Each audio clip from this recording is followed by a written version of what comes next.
Salut à tous, on se retrouve aujourd'hui pour une nouvelle vidéo et aujourd'hui ça sera les sorties littéraires du mois de novembre.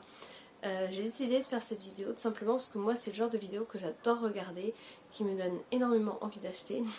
Donc voilà, au mois de novembre j'en ai trouvé pas mal. Il y aura des livres, les livres que moi j'attends avec impatience.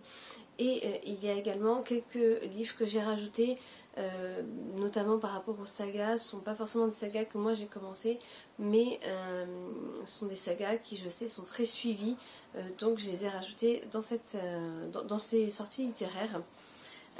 Donc on va commencer tout de suite. Moi j'ai mes petites notes. Il y a 3 livres format poche. Donc le 2 novembre il y aura Le sang et la cendre par Jennifer L. Armentrout, qui sortira au format poche. Donc concernant le résumé, on nous parle de rivalité entre deux royaumes. On nous parle d'une jeune femme qui a été élevée seule, qui a grandi, qui a une vie de solitaire, et elle n'attend qu'une seule chose, c'est le jour de son ascension. Mais il va y avoir l'arrivée d'un beau garde d'honneur qui va remettre en question toute son éducation et qui va l'amener vers des tentations interdites. On nous parle d'un devoir, que le poids du royaume repose sur ses épaules, et on nous parle d'un autre royaume, d'un royaume déchu, abandonné par les dieux et craint par les mortels. Donc voilà, moi tout ça, ça me donne énormément envie, j'ai hâte de découvrir. Il me semble en plus que la couverture du poche et du grand format, c'est la même, donc comme je la trouvais très jolie en brochet, et bien dans ce cas ça ne changera rien pour le format poche. Ensuite le 9 novembre paraîtra Murder, donc le tome 2 toujours au format poche par Gretchen McNeil. Alors moi j'ai le tome 1 en grand format, donc je prendrai le tome 2 en grand format également. Mais en tout cas voilà, sachez que pour ceux qui le lisent en format poche, il y a le tome 2 qui paraîtra donc le 9 novembre. Et là, pour le résumé, on a une phrase d'accroche qui est « Et si la peine de mort devenait un jeu de télé-réalité ?» Et on nous dit qu'en fait, les criminels sont envoyés sur l'île d'Alcatraz 2.0 et que ce sont des téléspectateurs qui vont voir en fait leur vie comme les téléréalités et qui vont pouvoir voter voilà, pour la suite en fait de leur exécution.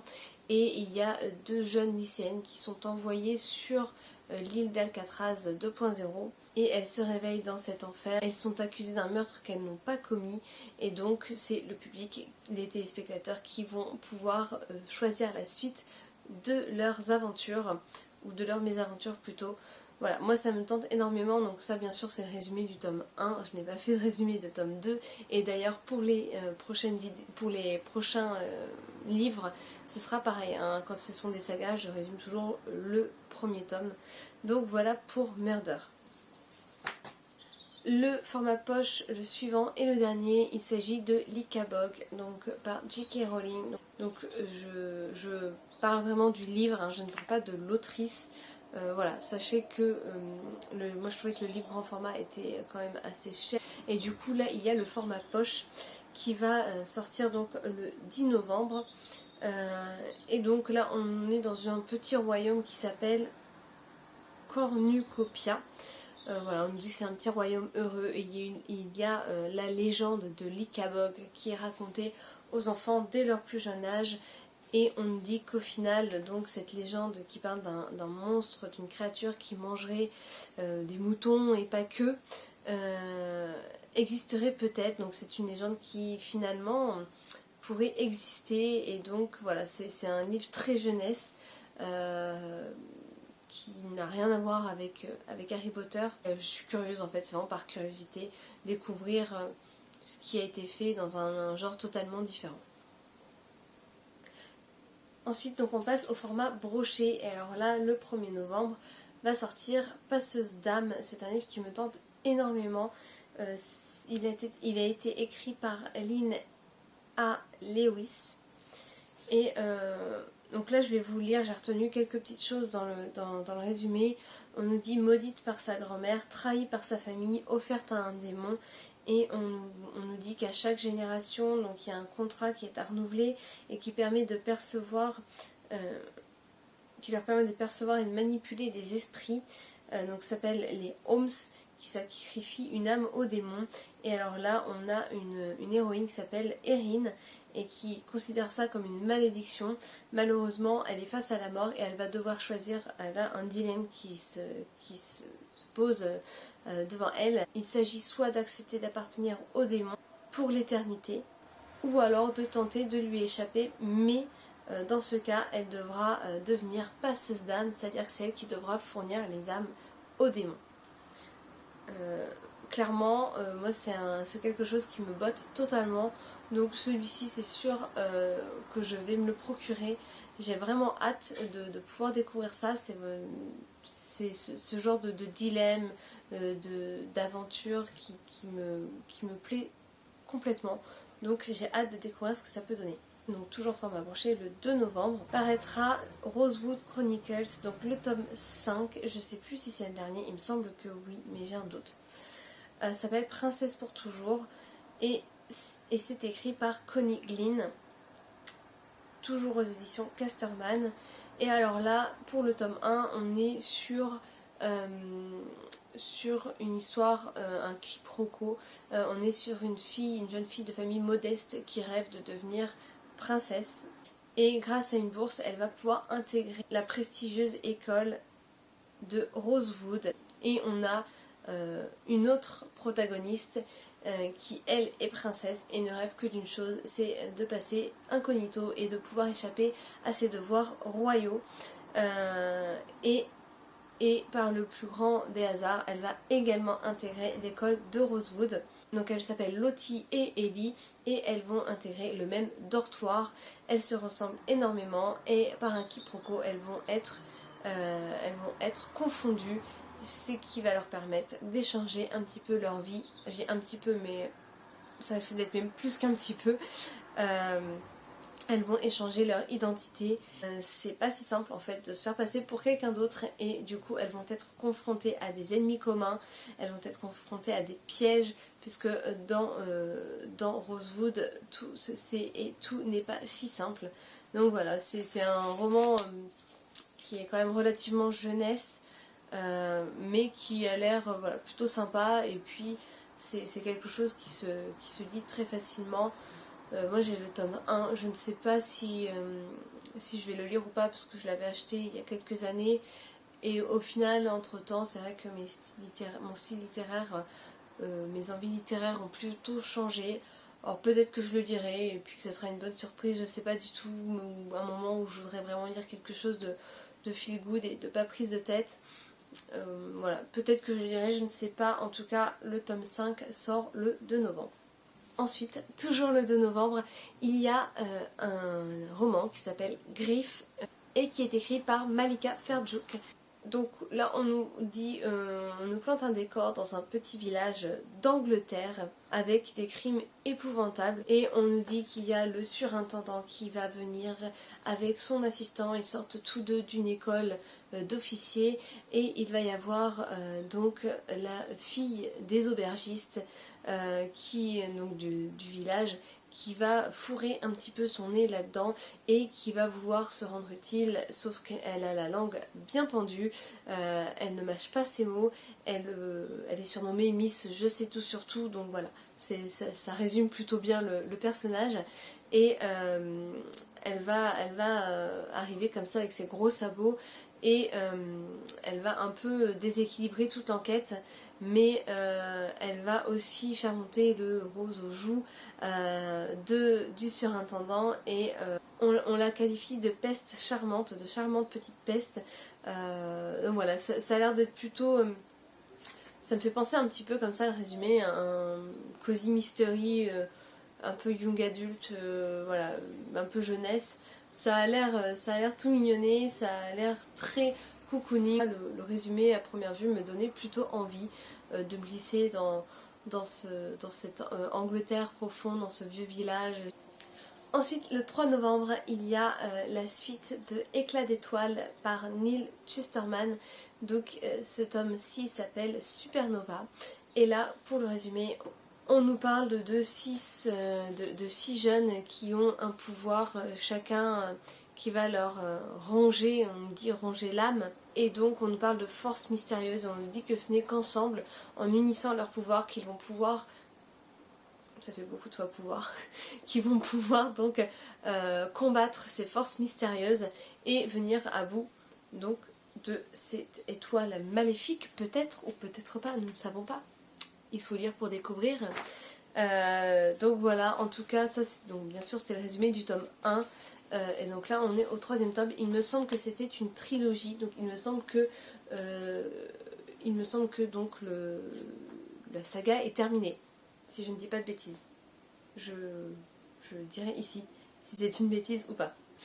Le 3 novembre toujours, il y aura la sortie, donc cette fois-ci c'est une romance de Noël qui s'appelle Meet Me at Christmas par Morgane Moncomble. Et là on est sur une romance MM. On nous parle de Ambrose qui est un élève dont personne ne se souvient. Il n'a rien de particulier et lui ce qu'il aime c'est la mythologie grecque et son meilleur ami Matthew, donc pour qui il a un gros crush. Et à contrario on a Matthew qui est une personne impossible à oublier, mais personne ne semble vraiment le connaître à part donc Ambrose. Tous les ans ils ont l'habitude de partir pour Noël en Pennsylvanie entre amis. Cette année ça va être un peu différent puisqu'en fait ils sont en dernière année, donc en année de terminale, dernière année de lycée, et donc après ils partent à la fac et c'est synonyme de renouveau. Et donc l'objectif pour Ambrose c'est d'avoir le plus beau cadeau, donc le cadeau pour lui rêver, c'est-à-dire que Matthew ne l'oublie jamais. Et donc voilà, c'est un voyage qui risque d'apporter son lot de surprises. En tout cas, moi ça me tente plutôt pas mal, ça a l'air d'être plutôt sympa, c'est romance de Noël. Cette année je vais essayer de ne pas les commencer trop tôt, parce que l'année dernière j'avais commencé, je crois que j'avais commencé en novembre, mais cette année il y a le Pumpkin Challenge qui se termine il me semble fin novembre. Et il y a aussi le Black November, je ne sais pas si ça va être reconduit cette année, mais je sais que d'habitude il y a au mois de novembre, donc tout ce qui est policier, enfin polar, etc. Là j'aimerais bien le faire cette année, quitte à changer un peu ma palle du Pumpkin Autumn Challenge pour glisser quelques polars dedans, parce que je crois que j'en ai que un, j'en ai qu'un. Voilà, donc j'aimerais bien changer ça et puis pouvoir donc glisser un polar et faire le Black November. Donc ensuite, toujours le 3 novembre, il y a beaucoup de livres qui sortent le 3 novembre, on a Les Immortels, donc le tome 1, Les Guerrières de Sandoré par Namina Format. Et alors là, je vais vous lire, parce qu'il y a beaucoup d'informations, je vais vous lire un petit peu ce que j'ai retenu des différents résumés que j'ai pu lire.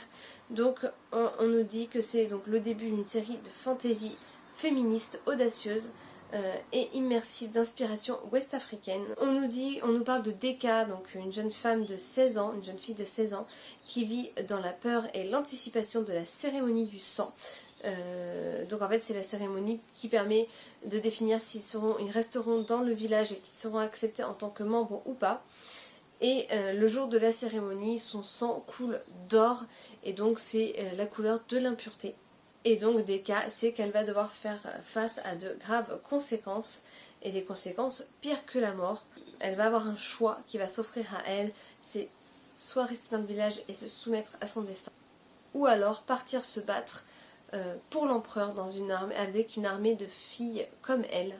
Et donc Deka choisit de quitter la seule vie qu'elle connaît. Et donc à la fin on nous donne une petite phrase qui nous dit que rien ni personne ne semble être comme on le croyait, y compris Deka. Donc voilà, ça a l'air plutôt sympa. Je sais pas du tout si ça sera une trilogie, une duologie ou une saga beaucoup plus longue. J'ai pas vraiment regardé pour ça. Mais en tout cas c'est quelque chose qui me tente plutôt. Fantasy féministe comme ça, avec des consonances ouest-africaines. Moi c'est vrai que j'en ai pas encore lu et du coup ça me tente beaucoup, donc pourquoi pas tester ce roman. Ensuite, alors c'est toujours le 3 novembre, il en reste encore deux, donc celui-ci et un autre. Donc le 3 novembre sortira le tome 3 de Lore Olympus. Donc moi j'ai lu ni le 1 ni le 2, mais j'aimerais beaucoup. Voilà, maintenant c'est vrai que c'est pas une priorité, peut-être que je l'emprunterai plutôt à la médiathèque. Parce que c'est vrai que les romans graphiques ça se lit plutôt vite et c'est quand même un budget. Donc je pense que j'emprunterai à la médiathèque. Ce roman graphique est écrit par Rachel Smith. Et donc on nous dit que c'est une réécriture contemporaine de la légende de Hadès et Perséphone. Donc Perséphone est la déesse du printemps, Hadès le dieu des enfers. Et donc Perséphone a été élevée par sa mère dans le monde des mortels et au moment de la fac elle va retourner dans la fac, donc dans une faculté entourée de dieux et sa copine de dortoir va l'emmener à une soirée où elle va rencontrer le fameux Hadès et pour qui elle va avoir un gros crush.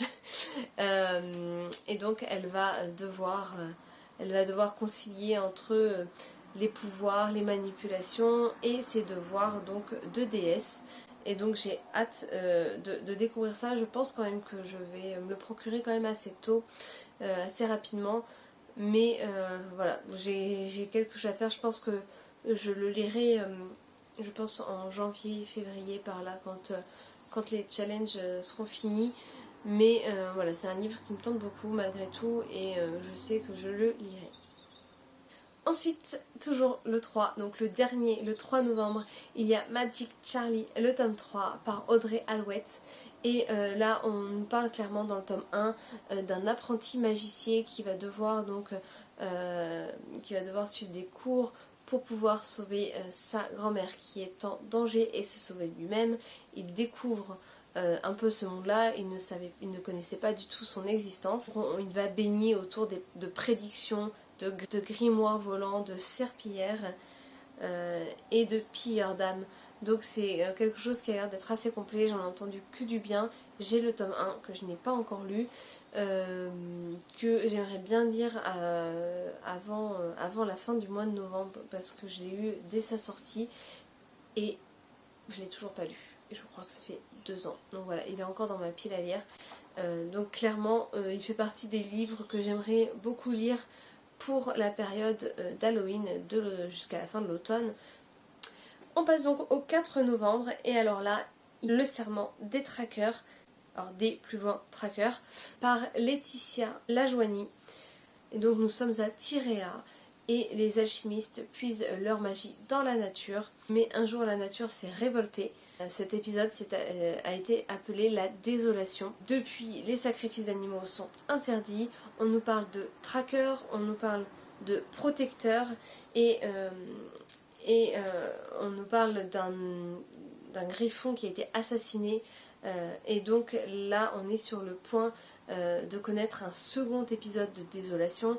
Et pour ça, il y a une traqueuse et une protectrice qui vont devoir se lier pour combattre ensemble et éviter ce nouvel épisode de désolation. Ça a l'air juste super. On ne sait pas si les clans vont les suivre, s'ils vont être pour cette alliance alors que d'habitude ce sont 2 clans totalement opposés. Mais dans tous les cas, ils n'ont pas vraiment le choix. Dans le résumé, on nous fait comprendre que c'est ça ou rien. Donc il faut espérer que les clans l'acceptent et que ces 2 protagonistes vont pouvoir travailler main dans la main et survivre et éviter ce deuxième épisode de désolation. Clairement ce résumé me fait un peu penser à Witch Hunter dans lequel on a une sorcière et un chasseur de sorciers qui vont être un peu qui vont devoir un peu croiser qui vont voir leur destin se croiser.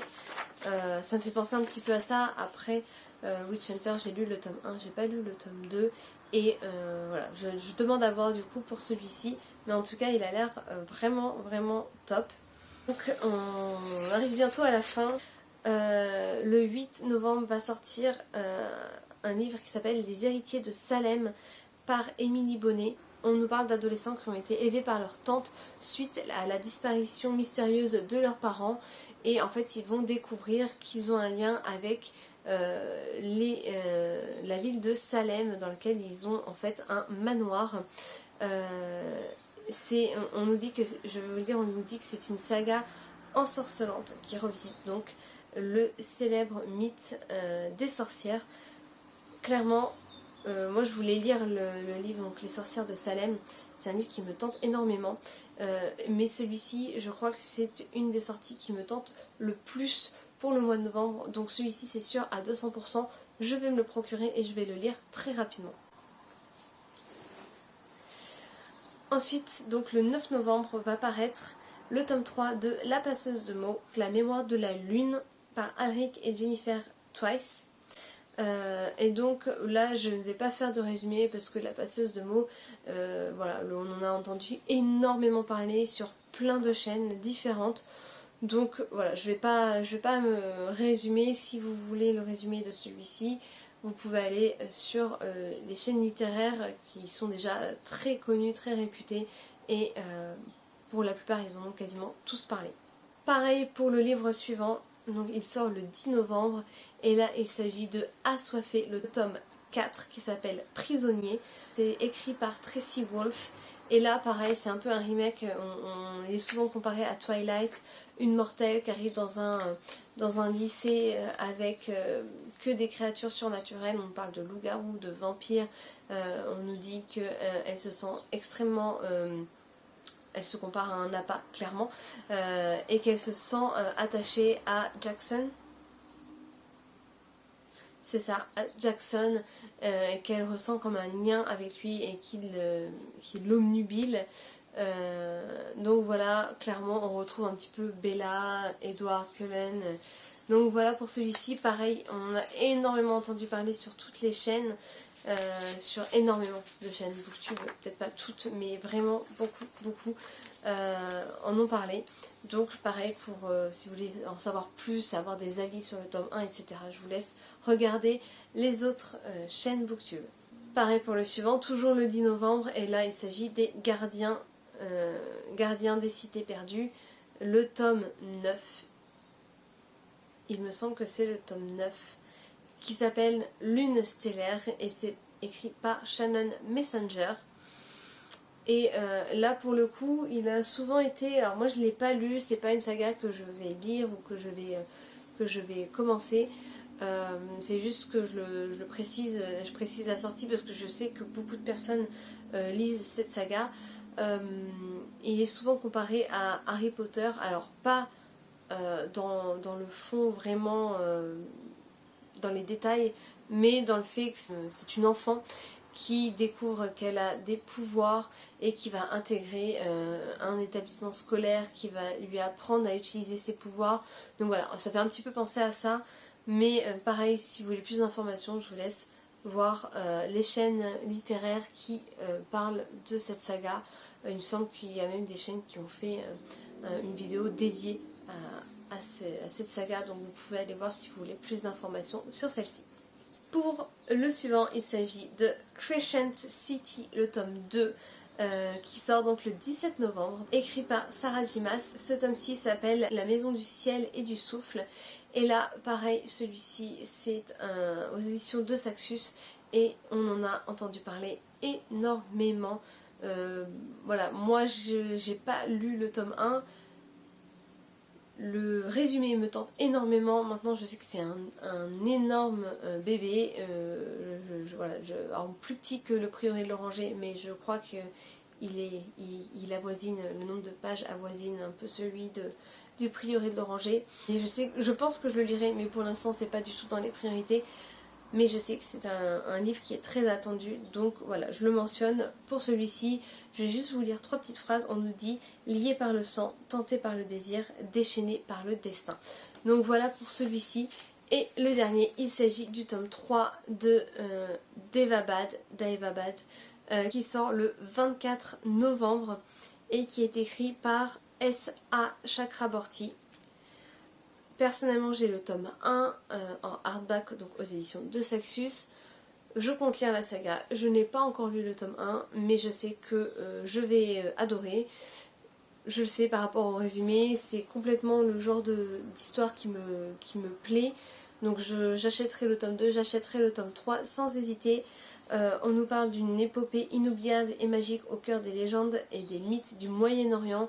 Donc on est dans la cité du Caire au XVIIIe siècle. On nous parle d'une jeune femme qui est escroc et qui par inadvertance va invoquer mystérieux guerrier djinn qui s'appelle Dara, et que ensemble ils vont être obligés de fuir la cité donc du Caire, et ils vont ils vont parcourir les déserts, ils vont rencontrer plein de créatures surnaturelles, et ils vont se rendre à la cité de Letton.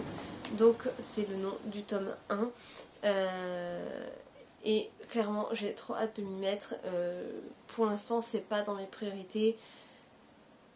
Je pense que je le lirai fin d'année ou début d'année prochaine, mais j'espère avoir l'occasion de le lire très rapidement. Donc voilà pour celui-ci, et c'était le dernier. Pour l'instant la vidéo fait 36 minutes, donc voilà, j'espère que je vais pouvoir réduire un petit peu ça au montage. En tout cas, pour le mois de novembre, je pense que je vais un petit peu craquer.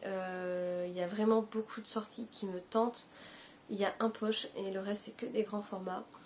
Donc j'espère qu'en décembre il y en aura un petit peu moins, que ça puisse compenser. Et puis sinon j'en mettrai peut-être sur ma wishlist pour Noël. Mais voilà, en tout cas ça promet de belles lectures. Je vais pas faire traîner cette vidéo plus longtemps, j'espère que ça vous aura plu, que vous avez aussi de belles lectures en perspective avec ces sorties littéraires. En tout cas je vous fais de très gros bisous, et je vous dis à très vite pour une prochaine vidéo. À bientôt.